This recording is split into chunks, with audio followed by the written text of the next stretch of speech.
जय।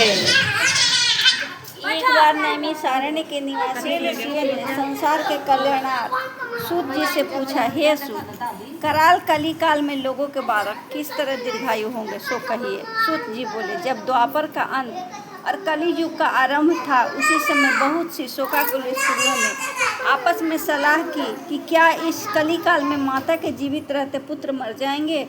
जब वह आपस में कुछ निर्णय नहीं कर सकी, तब गौतम जी के पास पूछने के लिए गई।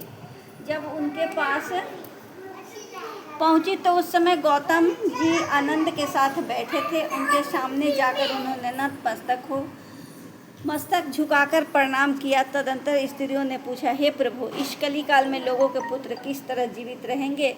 इसके लिए कोई व्रत या तप हो तो कृपया करके बताइए। इस तरह उनकी बात सुनकर गौतम जी बोले, आपसे मैं वही बात कहूँगा जो मैंने पहले से सुन रखी है। गौतम जी ने कहा, जब महाभारत युद्ध का अंत हो गया और द्रोणापुत्र अश्वत्थामा के द्वारा अपने बेटों को मरा देख सब पांडव बड़े दुखी हुए, तो पुत्र के शोक से व्याकुल होकर द्रौपदी अपनी सखियों के साथ ब्राह्मण श्रेष्ठ धौम्य के पास गई और उसने धौम्य से कहा, हे विप्रेंद्र, कौन सा उपाय करने से बच्चे दीर्घायु हो सकते हैं? कृपया करके ठीक ठीक कहिए।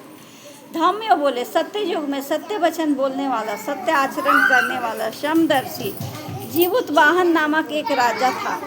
एक बार वह अपनी स्त्री के साथ अपने ससुराल गया और वहीं रहने लगा। एक दिन आधी रात के समय पुत्र के शोक से व्याकुल स्त्री रोने लगी, क्योंकि वह अपने बेटे के दर्शन से निराश हो चुकी थी। उसका पुत्र मर चुका था। वह रोती हुई कहती थी, हाय, मुझ बूढ़ी माता के सामने मेरा बेटा मरा जा रहा है। उसका रुदन सुनकर राजा जीवुतवाहन का तो मानो हृदय भी दीर्ण हो गया। वह तत्काल उस स्त्री के पास गया और उससे पूछा, तुम्हारा बेटा कैसे मरा है? बूढ़ी ने कहा, गरुड़ प्रतिदिन आकर गांव के लड़कों को खा जाता है। इस पर दयालु राजा ने कहा, माता, अब तुम रो मत, आनंद से बैठो, मैं तुम्हारे बच्चे को बचाने का यत्न करता हूँ। ऐसा कहकर राजा उस स्थान पर गया जहाँ गरुड़ आकर प्रतिदिन मांस खाया करता था। उसी समय गरुड़ भी उस पर टूट पड़ा और राजा के शरीर का मांस खाने लगा। जब अतिशय तेजस्वी गरुड़ ने राजा का बायां अंग खा लिया, तो झटपट राजा ने अपना दाहिना अंग फेर कर गरुड़ के सामने कर दिया। यह देखकर गरुड़ जी ने कहा, देव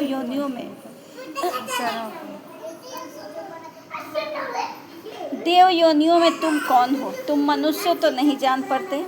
अच्छा, अपना नाम, जन्म और कुल बताओ।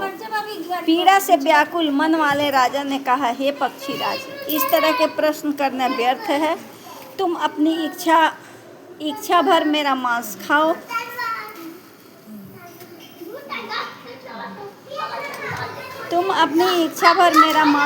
यह सुनकर गरुड़ रुक गए और बड़े आदर से राजा के जन्म और कुल की बात पूछने लगे। राजा ने कहा, मेरी माता का नाम शैव्या है और मेरे पिता का नाम शालिग्वाहन है। सूर्य वंश में मेरा जन्म हुआ है और जीवुतवाहन मेरा नाम है। राजा के दयालुता देखकर गरुड़ ने कहा, हे महाभाग, तुम्हारे मन में जो अभिलाषा हो वह वर मांगो। राजा ने कहा, हे पक्षीराज, यदि आप मुझे वर दे रहे हैं तो वर दीजिए कि आपने अब तक जिन प्राणियों को खाया है वे सब जीवित हो जाए। हे स्वामिन, अब से आप यहाँ बालकों को न खाएं और कोई ऐसा उपाय करें कि जहाँ जो उत्पन्न हो वे लोग बहुत दिनों तक जीवित रहे।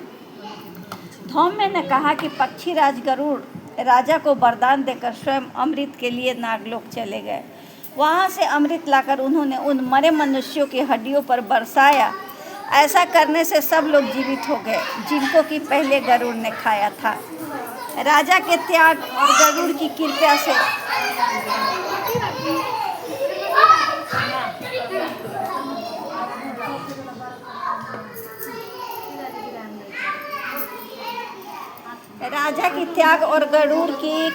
से वहाँ वालों का बहुत कष्ट दूर हो गया। उस समय राजा के शरीर की शोभा दूनी हो गई थी।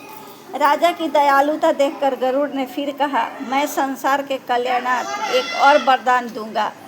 आज आश्विन कृष्ण सप्तमी से रहित शुभ अष्टमी तिथि है। आज ही तुमने यहाँ की प्रजा को जीवन दान दिया है। हे वत्स, अब से यह दिन ब्रह्म भाव हो गया है, जो मूर्ति भेद से विविध नामों से विख्यात है।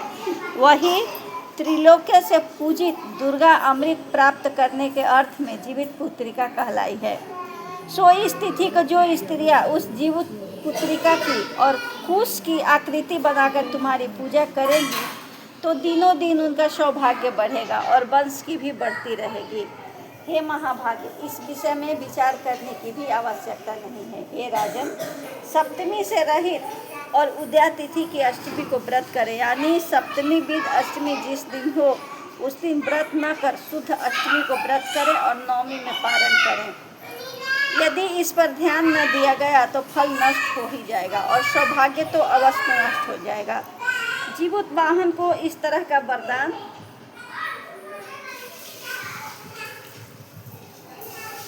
देकर गरुड़ बैकुंठ धाम को चले गए और राजा भी अपनी पत्नी के साथ अपने नगर को वापस चले गए।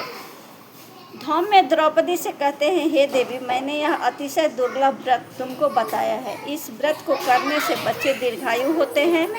हे देवी, तुम भी पूर्वोक्त विधि से यह व्रत और दुर्गा जी का पूजन करो तो तुम्हें अभिलषित फल प्राप्त होगा। मुनिराज धौम्य की बात सुनकर द्रौपदी के हृदय में एक प्रकार का कौतूहल उत्पन्न हुआ और पूर्ववासिनी स्त्रियों को बुलाकर उनके साथ यह उत्तम व्रत किया। गौतम ने कहा, यह व्रत और इसके प्रभाव को किसी एक चिल्ही ने सुन लिया और अपनी सखी सियारिन को बताया। इसके बाद पीपल वृक्ष की शाखा पर बैठकर उस चिल्ही ने और उस वृक्ष के खोते में बैठकर सियारिन ने भी व्रत किया। फिर वही चिल्ही किसी उत्तम ब्राह्मण के मुंह से यह कथा सुन आई और पीपल के खोते में बैठे हुई अपनी सखी को सुनाया। सियारिन ने आधी कथा सुनी थी कि उसे भूख लग गई